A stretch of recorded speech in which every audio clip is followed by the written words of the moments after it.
Il n'est pas d'usage que le Premier ministre et le Président de la République quittent en même temps le territoire national. Oh là là, Bayrou, il a pris pour la première fois la parole à l'Assemblée nationale en tant que Premier ministre et ça s'est pas passé comme prévu. Penser que Mayotte c'est en dehors du territoire français, c'est du même niveau que dire que la Guyane c'est une île, hein. Alors c'est sûr, il va pas durer longtemps ce Premier ministre, mais qu'est-ce qu'on va bien se marrer avec lui. Aujourd'hui, nous allons parler de la Corée du Sud et de plein de nouvelles sur Paul Watson, Luigi et la chute définitive du plus jeune milliardaire de France. Un bon programme d'actualité réfractaire.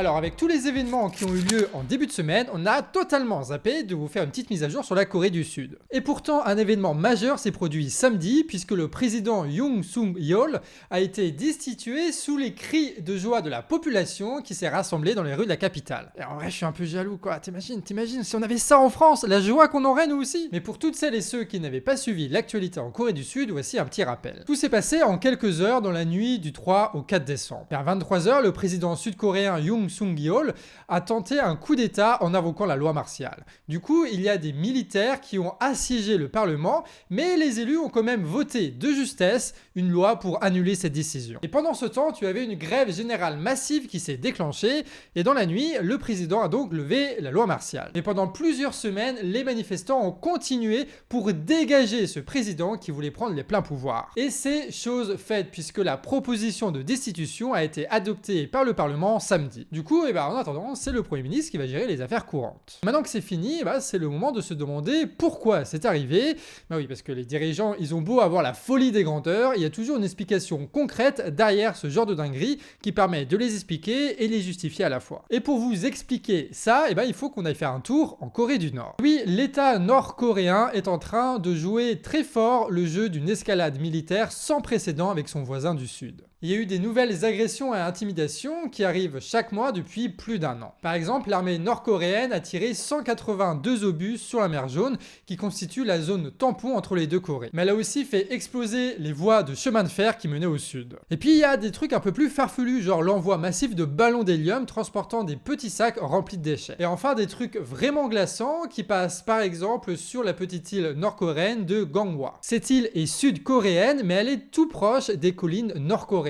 Et donc l'État nord-coréen a installé des haut-parleurs ultra puissants pour bombarder de bruit horrible les habitants pendant 10 heures par jour. Et tout ça, ce n'est pas un hasard si ça intervient à partir du déclenchement de la guerre en Ukraine. Et oui, les deux États ont des alliances internationales très divergentes. L'État sud-coréen est évidemment allié à l'administration états-unienne et l'État nord-coréen, eux, ils sont plutôt liés à l'État russe. D'ailleurs, un accord de coopération militaire a même été signé entre l'État russe et nord-coréen. Et on a même vu des soldats nord-coréens rejoindre le front aux côtés de l'armée russe. Et de son côté, l'État sud-coréen, ça soutenait déjà l'armée ukrainienne indirectement puisque les industries fournissaient des armes aux alliés de Kiev.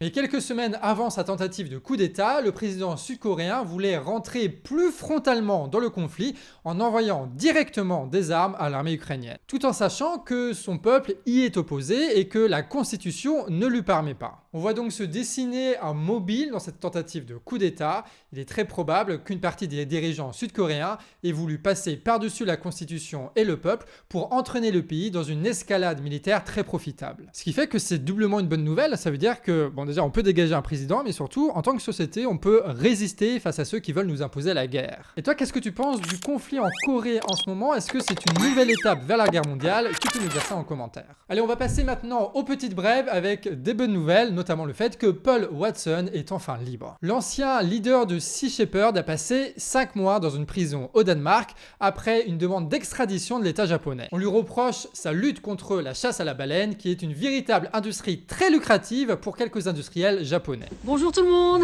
Surprise, surprise, regardez qui est là. Hi everybody, it's wonderful to be out and to find out they're not going to send me to Japan, but it's been 5 months under this, false accusation of a very minor charge, which is politically motivated. So anyway, the worst of it's over, and thank you very much for everybody who's in France who supported me in my release, the letters, the pressure on the Danish government, letters to the French government. It's all been extremely helpful.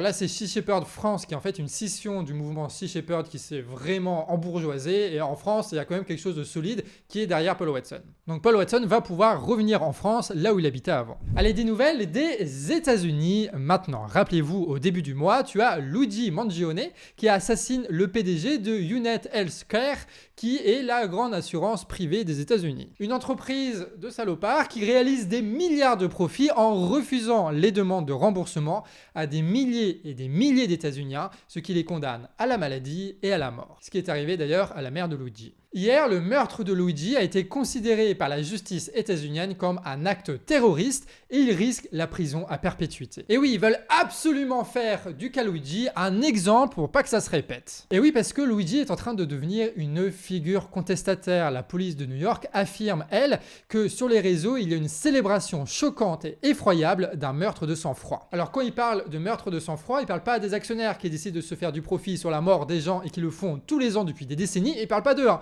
Il parle bien de Luigi. Oui, parce que dans cette affaire, quand on parle d'assassin, on sait pas de qui on parle véritablement, hein, parce que c'est les deux, ça marche. Hein. Ce qui relance évidemment les intenses débats aux États-Unis. Pourquoi qualifier le meurtre de Luigi de terrorisme quand, dans le même temps, les conseils d'administration d'immenses entreprises pharmacologiques ou d'assurance privée tuent froidement des centaines de milliers d'États-Uniens par an simplement pour la recherche du profit.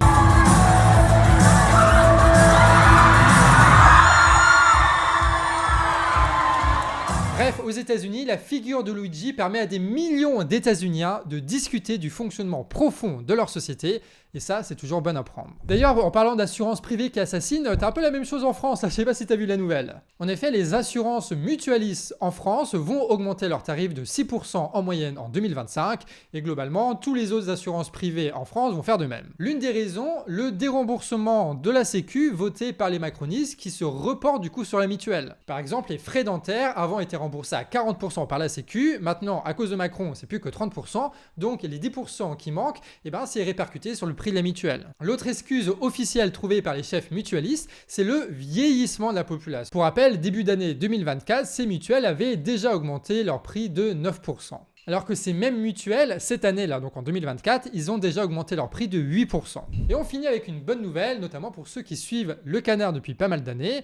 En 2021, on avait commencé une enquête inédite, celle du plus jeune milliardaire de France qui avait organisé un système massif d'arnaques. Notre petite structure de l'époque avait réuni des dizaines de témoignages et des centaines de documents pour réaliser un dossier de presse de 180 pages. À ce moment-là, personne n'en parlait et grâce à ce document, la parole médiatique s'est libérée petit à petit et donc les employés et les clients se sont sentis légitimes pour s'organiser contre ce milliardaire et l'attaquer en justice. Et aujourd'hui, on a le dénouement de l'histoire puisque Sadri Fegaillé a été condamné à 2 ans de prison dont 6 mois ferme pour arnaque. Alors ça paraît pas beaucoup, hein, surtout quand on compare au fait que quand nous, on vole un sandwich, on se prend à peu près les mêmes peines. Mais au moins, son empire s'est effondré, alors ça mérite un petit chais. On termine là-dessus. Demain, on parlera des nouvelles de l'Assemblée nationale et de la politique française. Comme vous le savez, il y a eu pas mal de trucs à dire, mais bon, on va pas en parler tous les jours non plus. Hein. En attendant, pensez à vous abonner pour ne rien louper, et demain, vous allez retrouver Nina à 18h, comme d'habitude, pour votre prochaine Actu Réfractaire.